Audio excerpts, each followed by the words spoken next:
Good evening दोस्तों। आज हम आपके सामने लेके आए हैं एक नया टॉपिक, जिसमें हम आपको एक्सेल से हट के कुछ और सिखाएंगे आज। जी हाँ, अगर आपसे कोई पूछता है कि आपके सिस्टम में हार्ड डिस्क में या जो ड्राइव है उसमें टोटल कितनी फ़ाइल है। सपोज़ करिए ये मेरा पीसी है और इस पीसी में ये बजरंग सिंह नाम से यानी ई ड्राइव है। इसमें अगर मुझसे कोई पूछता है कि इसमें कितनी एक्सेल है टोटल, कितनी पीडीएफ हैं, कितने नोटपैड हैं, कितने इसमें वीडियो हैं, कितने ऑडियो हैं, ठीक, और कितनी फ़ाइल हैं, उनकी आप समरी रिपोर्ट बना के दीजिए मुझे, या आप उनका एक डेटाबेस तैयार करके दीजिए। तो क्या आप ये कर सकते हैं? तो आपका जवाब क्या होगा? जी हाँ, बिल्कुल कर सकते हैं। मैं इन फ़ाइल के नाम की एक रिपोर्ट बनाने वाला हूँ। अब आप सोच रहे होंगे कि मैं उसको एक एक करके पहले F2 करूँगा फ़ाइल को, यानी सपोज़ करो अगर आपको करना है तो आप क्या करेंगे, सबसे पहले इसको रीनेम करेंगे या F2 करेंगे। उसके बाद आप एक्सेल खोलेंगे, फिर एक्सेल में उसको लिखेंगे और लिखने के बाद आप उस फाइल की एक रिपोर्ट बनाएंगे। सपोज़ करो आपने इसको यहाँ पे पेस्ट किया। इस तरीके से जब आप कोई दूसरी फ़ाइल, सपोज़ करिए आपका 14 सितंबर फील्ड मार्क नाम की एक एक्सेल फ़ाइल है, आप इसको कॉपी करेंगे, फिर इसको यहाँ पे पेस्ट करेंगे, ठीक है। इस तरीके से फ़ाइल बनाएंगे, फिर लास्ट में उसका एक्सटेंशन लिखेंगे। इस तरीके से आप करेंगे। तो इस तरीके से अगर आप रिपोर्ट बनाने बैठेंगे तो सपोज़ करिए अगर आपके सिस्टम में 2-4 हज़ार या 5 हज़ार का डेटा है तो आप कम से कम 6-7 घंटे का समय उसमें लगा देंगे। लेकिन हम कंप्यूटर का इस्तेमाल क्यों करते हैं? ताकि हम काम को स्मार्ट कर सकें, ठीक है। चलिए हम समय को वेस्ट ना करते हुए आपको बताते हैं इसको कैसे करना है। इसके लिए सिंपल सा हम क्या करेंगे, कमांड का इस्तेमाल करेंगे। कमांड आप सब ऑलरेडी जानते होंगे।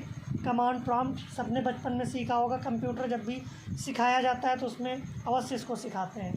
किसी भी सिस्टम को ऑपरेट करने के लिए 2 तरीके होते हैं। एक तो आप विंडो से ऑपरेट करते हैं, जो आप स्टार का बटन दबाते हैं और ये आपके सामने विंडो खुल के आती है। दूसरा आप उसको कमांड से चलाते हैं। कमांड से चलाने के लिए CMD, अभी मैं इसको ऑपरेट कर ले रहा हूँ, रन में जाके मैंने CMD लिखा और इंटर किया तो ये आपके सामने जो स्क्रीन खोल के आ रही है इसको कमांड कहते हैं, ठीक है। हमें अभी इस स्क्रीन पे कुछ नहीं करना है, हम आपको बताते हैं इसको इस्तेमाल कैसे करना है। एक नोटपैड ओपन करेंगे। नोटपैड ओपन करने के बाद इसमें लिखना है DIR, एक स्पेस देंगे, उसके बाद बैकस्लैश लगा देंगे और लिखेंगे यहाँ पे S, उसके बाद एक स्पेस देंगे और उसके बाद आप इस सिंबल लगाने के बाद आपको लिखना है जो भी फ़ाइल का नाम आप देना चाह रहे। सपोज़ करिए मुझे चाहिए रिपोर्ट, तो मैंने लिखा रिपोर्ट डॉट। अब यहाँ पे हम इसका एक्सटेंशन देंगे। सपोज़ करिए अगर मुझे फ़ाइल जो है वो नोटपैड में चाहिए तो नोटपैड में, एक्सेल में चाहिए तो एक्सेल में, जिस भी फॉर्मेट में चाहिए तो कर सकते हैं।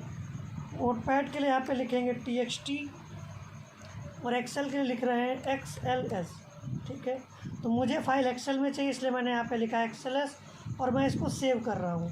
ध्यान दीजिएगा, जहाँ पे डेटा यानी जहाँ पे आप इसको रन कराएंगे उसी जगह आप इसको सेव करिए।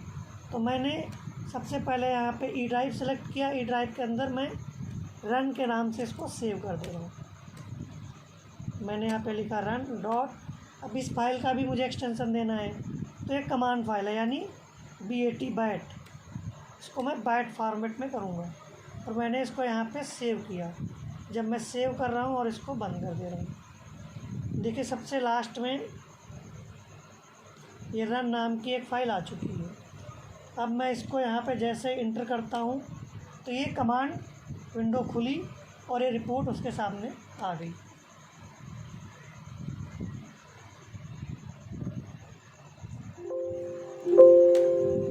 अब जैसा कि मैं आपको दिखाना चाहूँगा, ये मेरे सिस्टम की पूरी रिपोर्ट, इस ड्राइव में कितनी फ़ाइल हैं उसकी रिपोर्ट आ चुकी। टोटल 5489 फ़ाइल्स हैं, ठीक है। इसकी रिपोर्ट आपके सामने आ